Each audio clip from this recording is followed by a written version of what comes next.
लातूर जिल्ह्यात अवैध गुटखा व तंबाखूजन्य पदार्थांच्या साठा, वाहतूक आणि विक्रीविरोधात सुरू असलेल्या विशेष मोहिमेअंतर्गत स्थानिक गुन्हे शाखेने मोठी कारवाई करत 10,24,470 रुपयांचा प्रतिबंधित गुटखा आणि वाहतुकीसाठी वापरण्यात आलेला टेम्प जप्त केला. या कारवाईत एका आरोपीला अटक करण्यात आली असून त्याच्याविरुद्ध औराद शहाजनी पोलीस ठाण्यात गुन्हा दाखल करण्यात आला आहे. पोलीस अधीक्षक अमोल तांबे यांच्या मार्गदर्शनाखाली जिल्ह्यात अवैध धंद्यांविरोधात सातत्याने विशेष मोहीम राबविण्यात येत आहे. त्याचाच भाग म्हणून 7 जुलै रोजी स्थानिक गुन्हे शाखेचे पोलीस निरीक्षक सुधाकर बावकर यांच्या आदेशानुसार पथक जिल्ह्यात गस्त घालत असताना गोपनीय माहिती मिळाली. या माहितीच्या आधारे औराद शहाजनी पोलीस ठाण्याचे सहाय्यक पोलीस निरीक्षक हनुमंत बांगर व त्यांच्या पथकासह तगरखेडा मोड येथे संयुक्त नाकाबंदी करण्यात आली.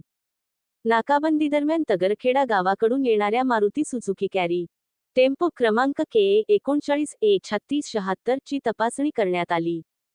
पंचांच्या उपस्थितीत वाहनाची झडती घेतली असता त्यामध्ये महाराष्ट्र शासनाने प्रतिबंधित केलेला विविध कंपन्यांचा पान मसाला, गुटखा आणि सुगंधित तंबाखूचा मोठा साठा आढळून आला. या कारवाईत वैजनाथ गुरुनाथ गंदगे, वय 42, राहणार आळवाई, तालुका भालकी, जिल्हा बिदर, कर्नाटक, याला ताब्यात घेण्यात आले.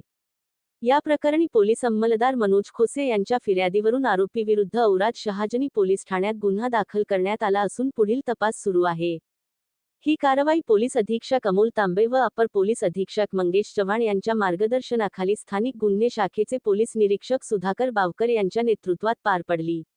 या मोहिमेत सहाय्यक पोलीस निरीक्षक हनुमंत बांगर, पोलीस उपनिरीक्षक अमर केंद्रे तसेच पोलीस अंमलदार साहेबराव हाके, अर्जुन रजपूत, रियाज सौदागर, मनोज खोसे, रसूल पठाण आणि लतीफ सौदागर यांनी सहभाग घेतला.